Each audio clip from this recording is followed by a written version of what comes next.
Müraciət eləmişik, gəlib baxan yoxdur. Qaranlıqdır, görə bilmirəm. Cəlilabadda ilan təhlükəsi. Ailə köməksiz vəziyyətdə qalıb.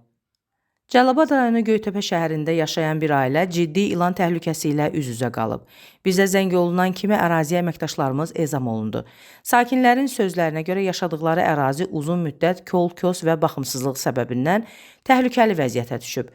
Nəticədə ilanların həyət və yaşayış sahələrinə daxil olması ailənin gündəlik həyatını iflic edib.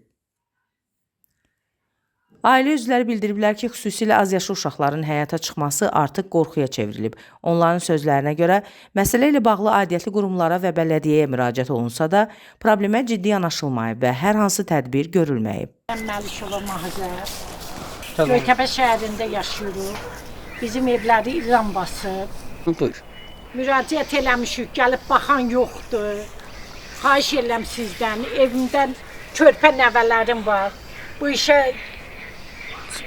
baxan olsun.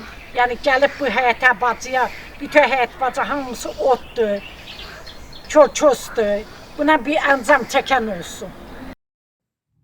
Ərazidə kol-kosun təmizlənməməsi, baxımsızlıq və gigiyeni vəziyyətin ağır olması ilanların çoxalmasına şərait yaradır. Bu isə həmin insanların təhlükəsizliyi, həm də normal yaşayışı üçün ciddi problemə çevrilib. Hazırda ailə aidiyyətli qurumlardan təcili müdaxilə, ərazinin təmizlənməsi və təhlükənin aradan qaldırılması üçün yardım gözləyir. Sakinlər problemin daha ciddi nəticələrə səbəb olmadan həll edilməsini istəyirlər. Vasif Yadulluoğlu, Samirə İsmailova.